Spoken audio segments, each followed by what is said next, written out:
Muchas gracias, señor gobernador Eduardo Verano de la Rosa. Y le damos la palabra al viceministro de Desarrollo Empresarial del Ministerio de Comercio, Industria y Turismo, doctor Saúl Pineda Hoyos.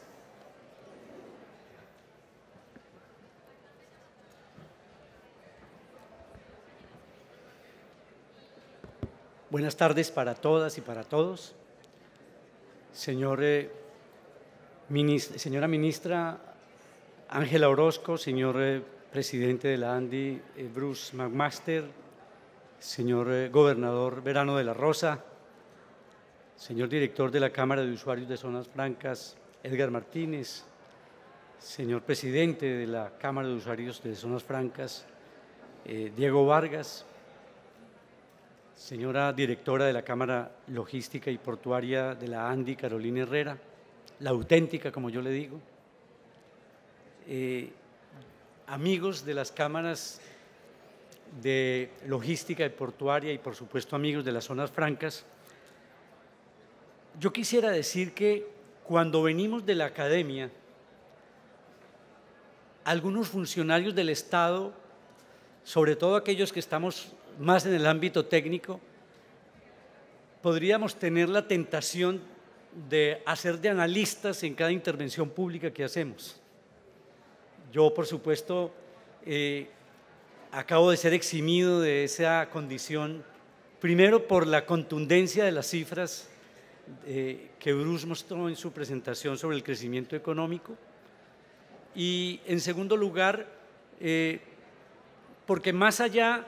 de si podemos tener diferencias en torno a la magnitud del crecimiento,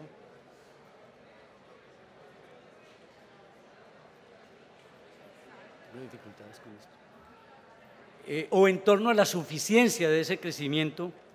lo que está fuera de discusión, en todo caso, es la senda de franca reactivación económica del país. Y yo quiero simplemente tener como contexto esa reflexión inicial de Bruce, en la que coincido fundamentalmente, para lanzarme más bien a estos tres contenidos muy rápidamente en torno a los avances y retos para las zonas francas en Colombia, la importancia que tienen las zonas francas del país en la política industrial moderna que estamos construyendo con la ANDI, con las cámaras sectoriales de la ANDI, pero también con actores muy importantes de la producción nacional, y desde luego contribuir a la reflexión final de acá, no con sorpresas, porque por fortuna aquí yo no traigo sorpresas, tenemos una agenda con las zonas francas desde el 7 de agosto, y más bien lo que quiero es ratificar el compromiso del Gobierno Nacional y de nuestro presidente en particular con este instrumento legítimo, robusto del desarrollo productivo del país. Y entonces, déjenme decirles, sí, efectivamente, podemos tener diferencias sobre la magnitud del crecimiento y del rebote económico que está ocurriendo y que ha ocurrido incluso desde finales del anterior gobierno, pero que se ha consolidado en el segundo semestre del 2018 y que se ha fortalecido en el primer trimestre de este año. Y por eso seguimos apostando por un crecimiento fuerte del 3.6 este año, que dicen algunos organismos internacionales, y que además apuesta nuestro plan de desarrollo, Pacto por Colombia, Pacto por la Equidad. Y aquí está mi segundo argumento para decir por qué este no es un tema de optimismo mayor o menor, es un tema de ambición. Y cuando ustedes escuchan a nuestra ministra Orozco haciendo la tarea en un frente tan importante como el de la infraestructura, yo creo que podemos coincidir en que el Plan Nacional de Desarrollo alienta hacia un crecimiento del 4.1. Ambición, más que percepción, es a lo que yo quiero invitar en esta reflexión. Y desde luego, venimos de históricos de crecimiento más altos, pero déjenme decir que el mismo Banco de la República nos da elementos muy importantes para ser optimistas en el último trimestre de crecimiento de la inversión, entre otras cosas porque dice que creció significativamente esa inversión, pero que además en su mitad se está concentrando en sectores no mineroenergéticos que anuncian ya desde la demanda internacional, desde la ambición por inversión en el país, productos de generación de valor agregado en los que nuestras zonas francas son muy importantes. Y en esa perspectiva es que tenemos que avanzar. Y claro, cuando hace un año yo estuve aquí, en este mismo evento, en mi condición de feliz e indocumentado, como diría García Márquez en ese momento, escuché a Bruce decir efectivamente que las zonas francas eran en Colombia un oasis de competitividad y seguramente eso lo fortaleció como concepto fuerte nuestro ministro en el empalme, porque creemos que es allí, en las zonas francas, donde hay posibilidades de apostarle al crecimiento y a la sostenibilidad de la inversión en el largo plazo. Y claro, tenemos avances muy importantes en esa perspectiva, desde luego que los tenemos. Estamos hablando concretamente de un instrumento que se ha consolidado como dinamizador de la economía y ahora nos va a hablar seguramente en la otra sección con mucho más fuerza del impacto que tienen estas entidades. Pero quiero decir, no es menor el que tengamos casi un 20% de las zonas francas de América Latina. Tampoco es menor que las inversiones en los últimos 10 años de zonas francas hayan sido del orden de 45.5 billones de pesos. Si me permiten meterme en el ámbito de analista por solo un momento, yo diría que allí tenemos 3 reformas fiscales completas, hechas por las zonas francas desde el punto de vista de su impacto. Y con presencia en 22 departamentos del país, lo que la posiciona como un instrumento también de desarrollo regional, con retos enormes, claro que sí, y por eso queremos seguir promoviendo el instrumento, porque cuando uno se acerca al 20% del empleo en América Latina, pues participar con el 7% de los empleos directos todavía es un desafío en términos de la promoción del instrumento. Y desde luego, cuando ustedes miran que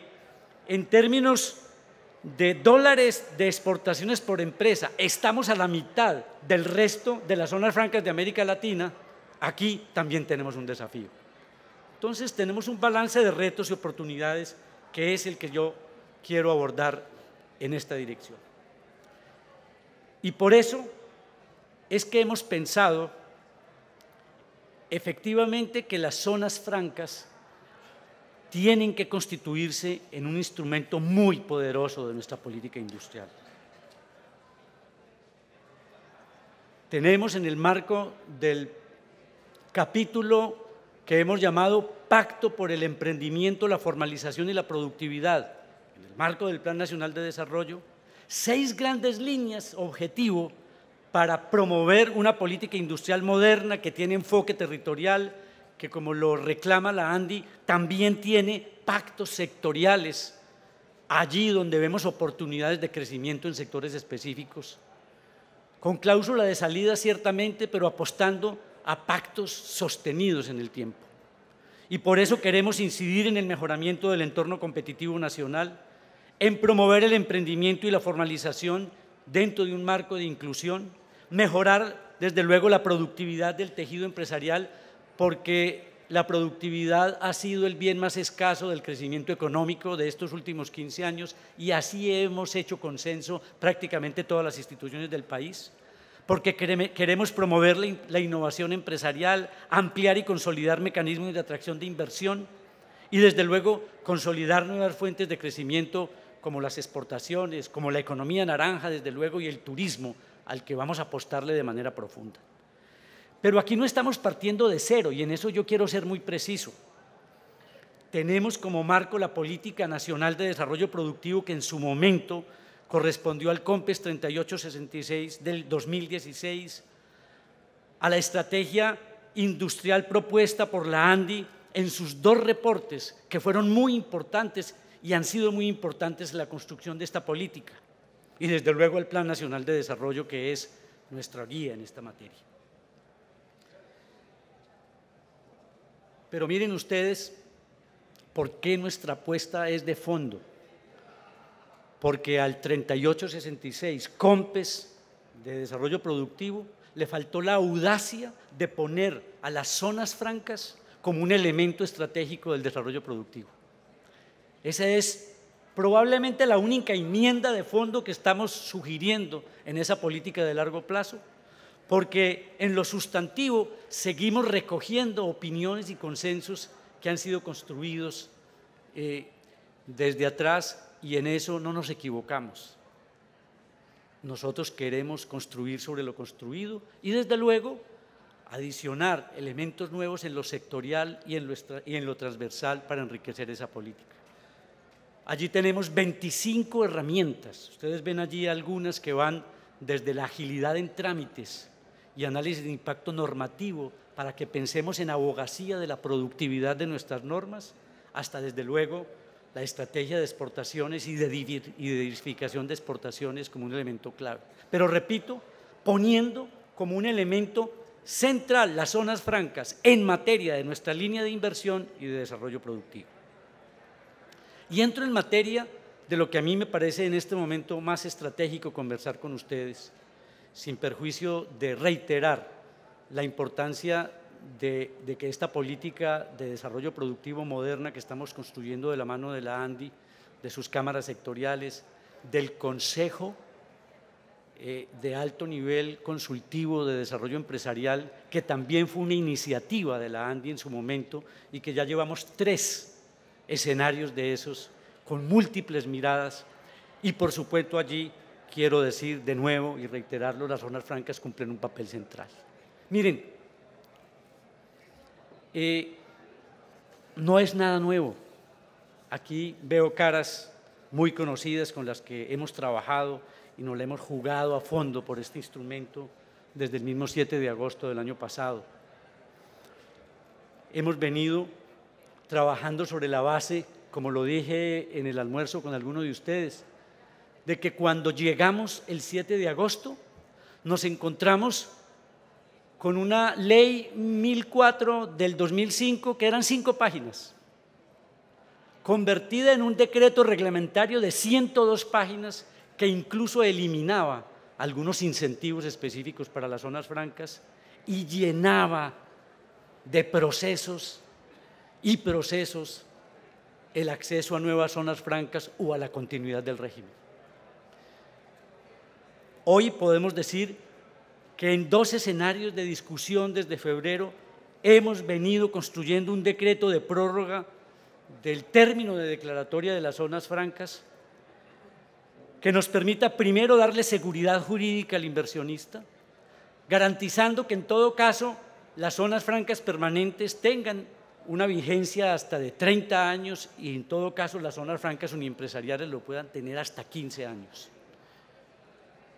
Pero además hemos avanzado en simplificación de requisitos. Algún funcionario inteligente con el que nos encontramos a nuestra llegada se le ocurrieron que había que tener 7 criterios para identificar si esas zonas francas sí iban a cumplir con criterios de innovación, ciencia, tecnología. Pues bien, en el diálogo con ustedes, como ustedes son testigos, logramos reducirlos a un solo criterio de innovación con la exigencia razonable de un 8% de innovación como porcentaje de la inversión total, que después en las visitas que hemos hecho con el señor ministro a zonas francas de todo el país, nos hemos dado cuenta no solamente que es muy razonable, sino que ustedes van a cumplir con creces con esa demanda, que es una demanda de contrato social, porque si creemos en el instrumento, el gobierno también demanda unos criterios de desempeño en términos de empleo, en términos de inversión, que todos estamos de acuerdo, legitiman y fortalecen el instrumento. Por supuesto, vamos a seguir trabajando en la promoción de la innovación como generación de valor, y ese es un gran consenso que hemos construido. Y yo quiero destacar esto, tal vez como aspecto central que muchos de ustedes están esperando. A mí me hubiera gustado llegar hoy aquí y anunciar específicamente el decreto. Les digo simplemente, para no incurrir en una situación desde el punto de vista institucional que no me podrían permitir. 1, quiero destacar el papel de la alta consejera presidencial para la competitividad, Clara Parra, en un momento complejo de las negociaciones finales del decreto, para que Ministerio de Comercio, para que, por supuesto, Hacienda, DIAN, Aduanas, DNP, pudiéramos hacer un consenso en torno a la última versión del decreto que colgamos desde el 1 de junio y que estuvo hasta el 4 de junio para consultas finales, recogiendo incluso algunas todavía comentarios muy pertinentes. ¿En qué estamos hoy? Hoy les puedo decir que ayer firmó el ministro de Hacienda, después de que había firmado el ministro de Comercio, que en ese entretanto recibimos abogacía de la competencia por parte de la Superintendencia de Industria y Comercio y que en este momento en Presidencia de la República se encuentra el decreto para firma del señor presidente sancionando esa nueva norma.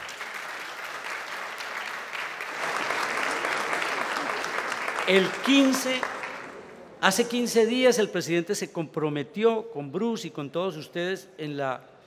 Asamblea de Bogotá y desde ese día hemos venido haciendo un seguimiento diario para concluir este proceso, yo diría, con la posibilidad de que sea, ojalá en las próximas horas, que el presidente lo pueda anunciar. Y por supuesto, no nos paramos ahí, porque es que recuerden además que hubo un entretanto un poco complejo, y es que en el artículo 110 de transitorio del Plan Nacional de Desarrollo, empezamos a hacer interpretaciones, unas más optimistas, otras más realistas, sobre el riesgo que corría el régimen, con un parrafito final que hablaba de una auditoría que podía llevar el instrumento hacia caminos que ninguno de nosotros quisiera. Pues bueno, ese entretanto también reconozco nos hizo desconcentrar un poco para poder atender con ustedes y con el Congreso una fórmula que finalmente permitiera derogar ese artículo que generaba tanto ruido sobre el futuro del instrumento. Resueltas estas dos situaciones de corto plazo que se nos presentaron, yo creo que podemos pensar con visión de futuro, que es lo que todos queremos en el instrumento de zonas francas. Por supuesto que esta agenda tenemos que completarla con la virtualización de procesos para que no sea engorroso. Primero, las solicitudes de nuevas zonas francas y desde luego las próximas solicitudes de prórroga que se nos vienen para que sean mecanismos de interoperabilidad las que guíen el acompañamiento que vamos a hacer a ustedes para que ese proceso no sea engorroso. Desde luego que también queremos avanzar en plataforma para que los usuarios operadores realicen registro de calificación de usuarios, que se está convirtiendo también en una dificultad enorme de ir y venir y que creemos que desde el Ministerio tenemos la responsabilidad en el marco del programa Colombia Ágil de facilitar. Pero además, y con esto voy concluyendo, déjenme decirles que estamos comprometidos de verdad, sin bajar la cabeza, levantando la cabeza y diciendo estamos frente a un mecanismo legítimo, institucional, de política pública y sobre todo de política de desarrollo productivo, para que acompañemos a las zonas francas en la búsqueda de inversionistas internacionales, en la promoción del régimen franco en eventos, ferias y congresos a nivel global. Y por eso aceptamos la invitación que nos hizo la Asociación Internacional, la Asociación Mundial de Zonas Francas, a través de Martín Gustavo, para que estuviéramos presentes en Barcelona entre el 25 y el 28 de junio, y lo vamos a hacer con la presencia de ProColombia, para que estemos allí buscando contactos con inversionistas que tengan interés en aprovechar el régimen franco de Colombia. Y vamos a interactuar con los otros países para contarles qué estamos haciendo para mejorar nuestro instrumento y nuestro régimen. Entonces, eso es bien importante que ustedes entiendan que este es un mensaje fundamental de parte del Gobierno Nacional para decir, creemos profundamente, este es un gobierno amigo de la inversión y como tiene que ser coherente, debe confiar y fortalecer las zonas francas como instrumento. Pero además, déjenme contarles que hemos trabajado en la dinamización de la Comisión Intersectorial de Zonas Francas para impulsar el instrumento. Desde diciembre hasta acá hemos hecho 5 comisiones intersectoriales, una cosa que no ocurría en los 2 años anteriores con tanta frecuencia. Y eso nos ha permitido crear, generar, aprobar 4 nuevas zonas francas más, con inversiones que van hasta los 659.000 millones de dólares. Y cuando hablamos de un plan maestro, ustedes lo saben muy bien, estamos hablando de planes maestros aprobados con inversiones en firme. 800 empleos que en este momento de transición le hacen mucha falta a la economía. Pero además en Cauca, en Bolívar, en Nariño. Es decir, estamos descentralizando la presencia de esas zonas francas. Y ahora también le estamos apostando a un proceso de aprobación de 2 zonas francas más, una de ellas en Antioquia y otra de ellas en Magdalena, que tendrían inversiones por el orden de los 1.2 billones de pesos. Es decir, que en muy poco tiempo estaríamos hablando de 6 zonas francas más, porque creemos que no es solamente dar la prórroga, sino recibir a las nuevas entidades, a las nuevas empresas que quieren fortalecer el régimen. Y desde luego, quiero decirles que hemos instalado nuestra mesa de facilitación desde hace exactamente una semana en la ANDI, con Analdex, con FITAC, con la DIAN, con todas las entidades del gobierno, para identificar cuellos de botella y propuestas de solución para facilitar operaciones actuales en las zonas francas. Sabemos que hay procedimientos aduaneros que le duelen a los empresarios, que pueden perfectamente limitarse, reducirse e incluso eliminarse en algunos casos para que haya más facilidad. Identificar oportunidades de mejora y potenciales de avanzar, en todo caso, a una versión 4.0 de zonas francas. Necesitamos más aire en la camiseta para poder pensar a largo plazo.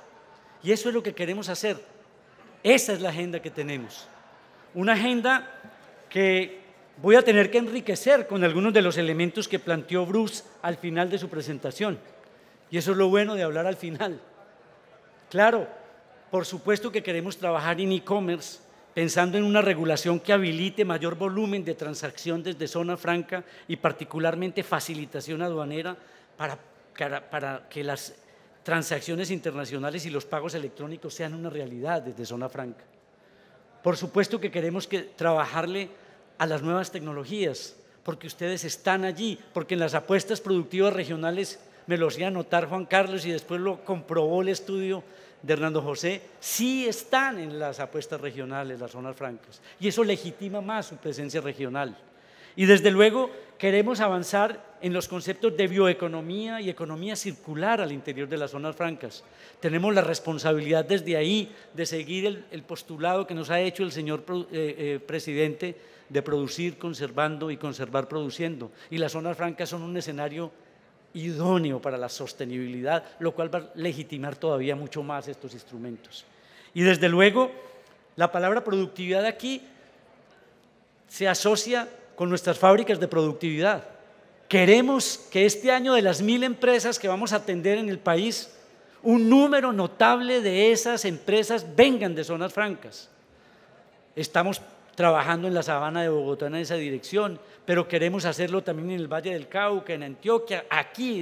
en el Caribe. Queremos que las decisiones que estamos tomando para penetrar al interior de las plantas e incidir en procesos operativos, gerenciales, de logística, también hagamos partícipe de ese proceso a las zonas francas. Y desde luego, visibilizar su impacto territorial, que no podía concluir sin enfatizar en ese aspecto. Nuestras zonas francas se legitiman es en la medida en que están generando empleo en las regiones, ingresos en las regiones, y desde luego para que aprovechemos el enorme potencial para hacer posible desde nuestras zonas francas la inserción nuestra en cadenas globales de valor, que es finalmente a lo que apostamos desde este ejercicio colectivo. Así que cuenten ustedes desde el Gobierno Nacional con un aliado estratégico en un instrumento que consideramos idóneo y legítimo, y les pido el favor de que sigamos haciendo esta tarea de la facilitación, pero sobre todo del posicionamiento de las zonas francas, de este modelo 4.0 de zonas francas como un elemento central de la promoción de inversión y de la política de desarrollo productivo. Muchas gracias.